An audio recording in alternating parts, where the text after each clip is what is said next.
gentlemen, we about to put it down for Raw City, the Junction City, and I love this place.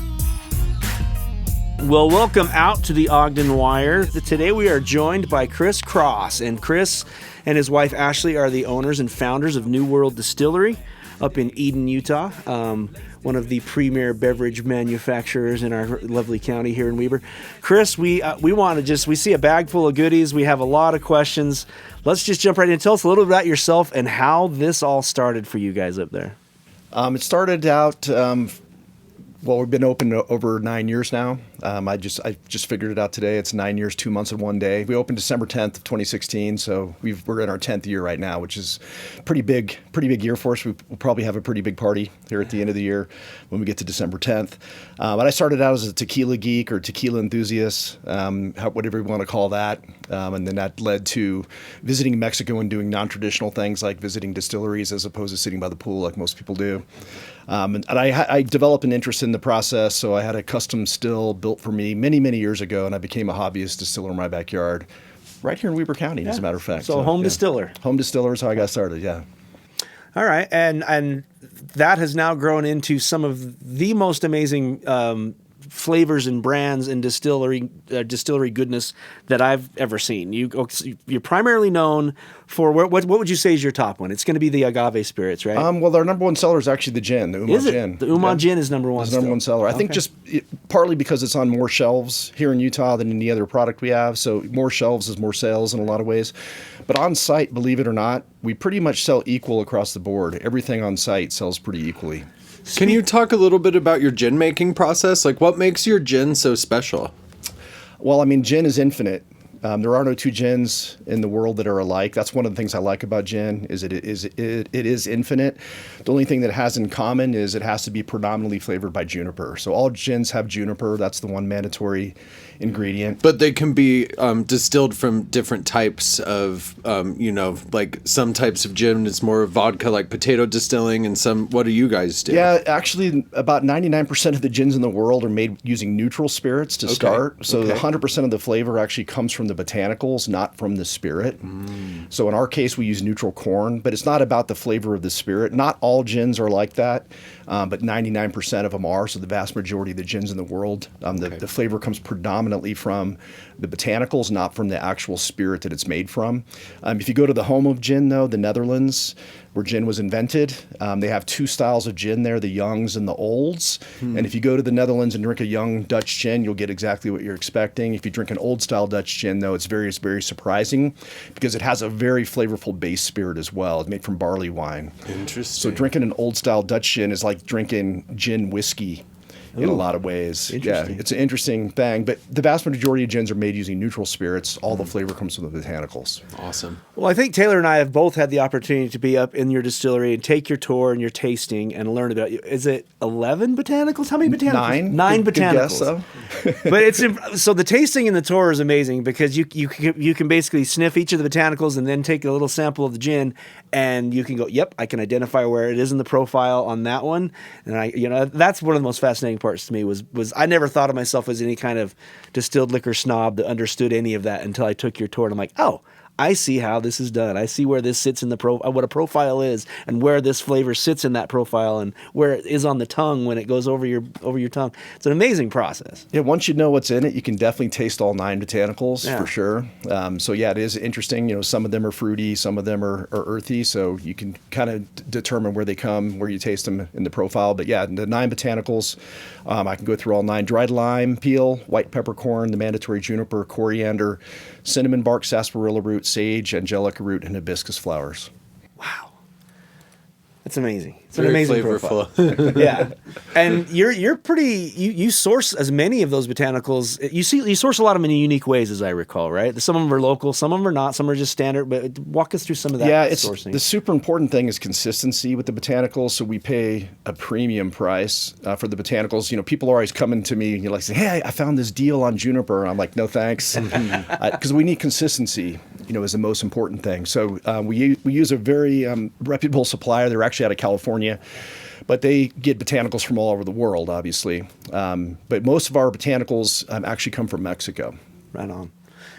And you spent a lot of time in Mexico as well. Just got back, in fact. Just got back a week ago. And you were telling me you take 4 separate trips usually throughout the year to go down to Mexico, all seasons. I know you're neck deep into distillery stuff, and you're looking at mezcal and you're looking at tequilas and all kinds of things down there. How was this last trip? Anything new to reveal?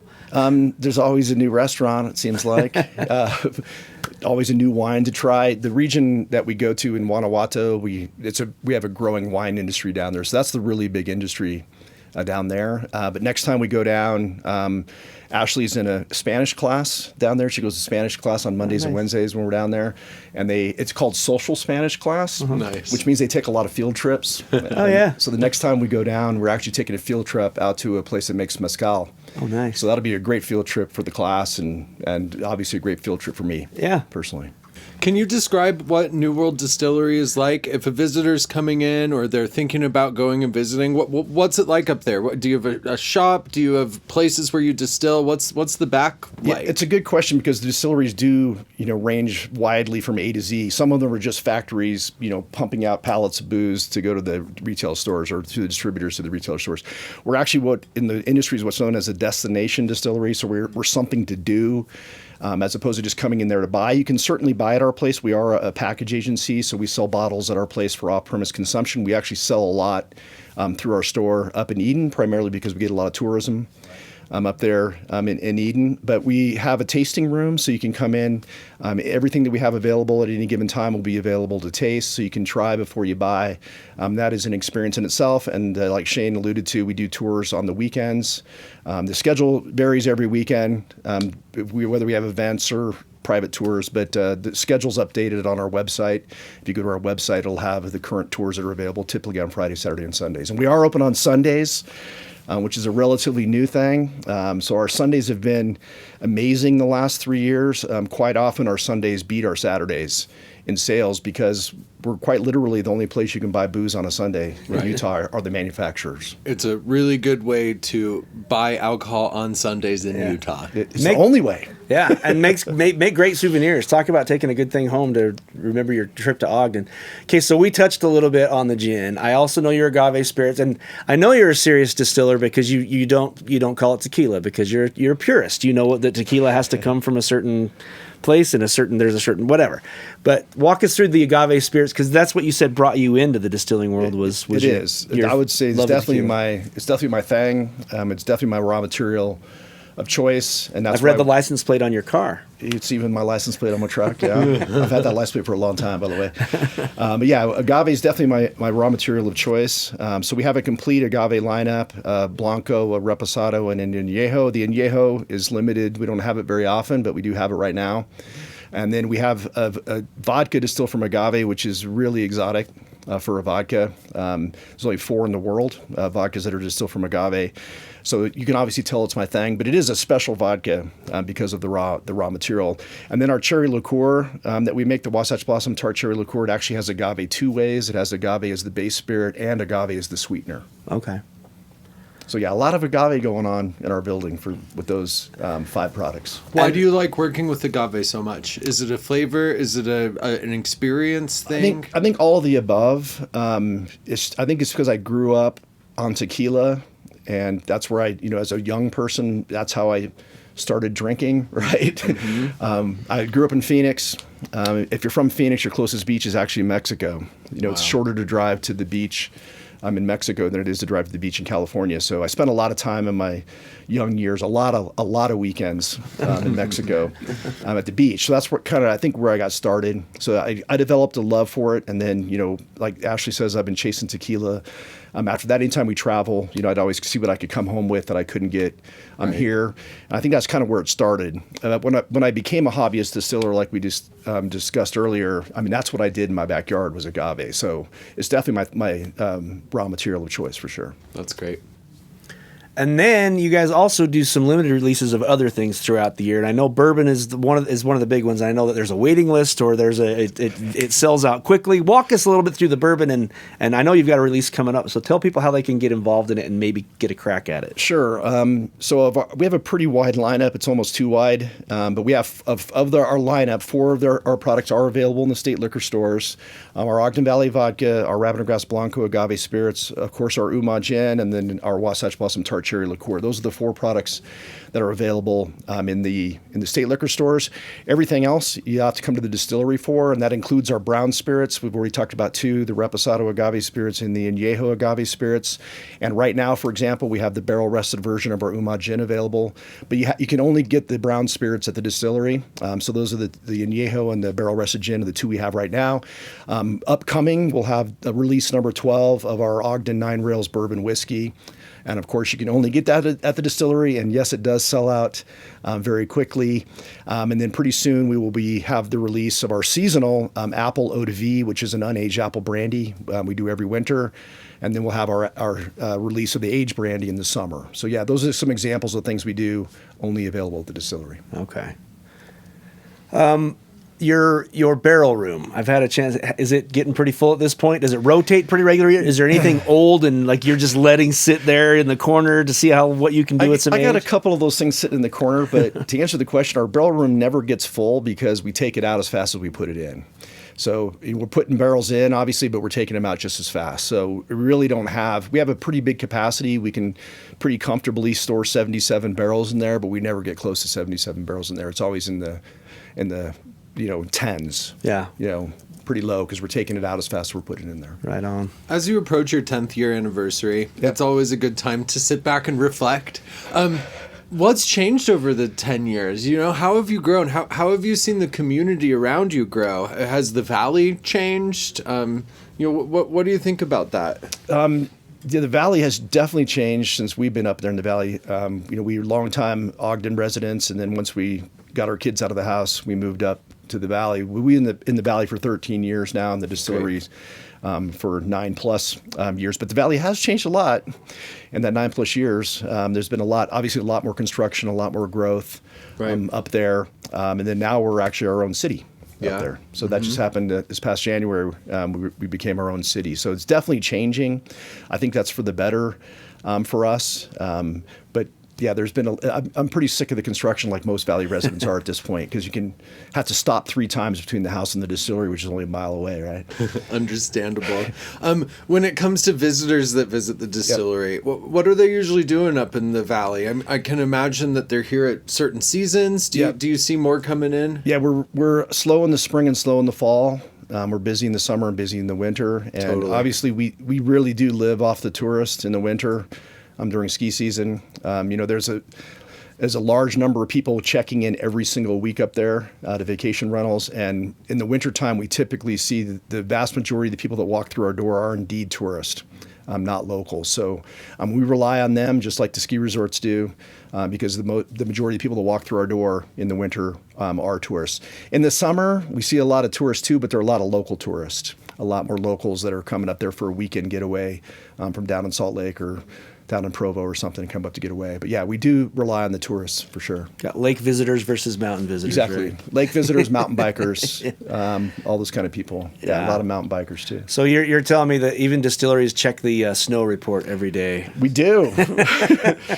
We notice it. If we have a low snow winter, a lot of people cancel their reservations for sure. Yeah. We definitely notice it. I think we notice it too here at Visit Ogden. Do you partner with any people up in the Valley? I know you may have some relationships with some lodges up there, just kind of when it comes to cross promotion. Yeah. What's it like to support each other in that economy? We'll do that. A lot of the vacation rentals will have a things to do flyer in their condo or rental, and obviously they'll have our flyers in there as well. So we do get a lot of traffic from that. We also we've been working from day one with Simply Eden bath products up there in Utah. They make several products for us: bath bombs, soaps, and lip balm. So we have a lot of products that Athena makes for us and that we carry in the store as well, that are only available there at our store as well. But mostly it's the real estate and rental market that we cross promote with, for sure. I believe in downtown Ogden, we can also find you at like Sonora Grill. A lot of their specialty cocktails and margaritas are made with your products as well. Yeah, Sonora was an early adopter, and that's been a really good thing. For sure. Yeah, 2 by name margaritas on their menu use our Rabbit and Grass Blanco agave spirits. So the Sonora margarita and the New World margarita use our Blanco. So that is really good for us. And I know how much they go through because they recycle their bottles back through us. So nice. They've been obviously a great customer for us. That sounds like a very Steve Ballard thing and Sonora Grill thing to do, is recycle their bottles through you. That's good to hear. Yeah. And we love seeing that, local businesses helping each other. I really do believe that whole rising tide lifts all ships sort of stance with the community. So it's great to see everybody, interweaving together. I like how Steve did it. He came up first by himself, and then he was sold, and then he brought his whole staff up to do the tour, and then they did a blind tasting and the whole thing. It was fantastic. I really liked the way he did it, but they've been obviously a huge supporter of us from day one. That's fantastic. Well, what's in the? We talked a little bit about the future, but just to repeat, like what should we look out for? What's releasing soon, and what can we get up there and do? Just some nuts and bolts, hours, operation. Yeah, we're closed on Mondays. Closed on Mondays. Open 6 days a week. Now that we're open on Sundays, which is great. The hours are 11 to 5, Tuesday through Saturday, and then noon to 5 on Sunday. And like I said, the tours are typically on Friday, Saturday, and Sunday. And they change every week depending on what we got going on, but we have a calendar on our website. Good to go online and check out the website, and definitely check out the gift shop. Yep. There's lots of really great stuff. Yeah, I know you guys have mixers and stuff as well. Yep. You have some of the what are they called? Oh, I just lost the word. Bitters. Yeah. I know you guys sell some great bitters, and people. I know somebody like around New Year's Eve, Mike Thornbrew was looking for bitters, and he didn't know where to find them. When everything was closed, I said you should go up and try New World Distillery. They'll have what you need. Yeah, we carry Honest John now out of Salt Lake City, and she's great. Sarah's awesome businesswoman, and they make a great product too. We do carry their lineup. They actually do one custom for us too. The rhubarb bitters they only do for us. Wow! Ooh. So yeah, you can come and find some things that are one-offs that you can only find at the distillery from them as well. For your mixologist, right? Yeah. Your home mixologist in Salt Lake City or anywhere on the Wasatch Front. Sounds like going to New World's the place to get all the materials. Absolutely, and they can find you online at newworlddistillery.com. That's it. It's All right. easy. There we go. That's great. Well, thank you so much for coming in today, my pleasure. Chris. It's just you're such a fantastic partner in so many different ways. You and Ashley just support us so much at Visit Ogden, and we're really grateful for that. We were so happy to bring you in and highlight New World Distillery. Thanks for having me. The drink. Is this my town? I love this place. Can't we get down? I love this place. Ogden all day. I love this place. I love this place. I love this place. Is this my town? I love this place. Can we get down? I love this place. Ogden all day. I love this place. I love this place. I love this place. It's my hometown.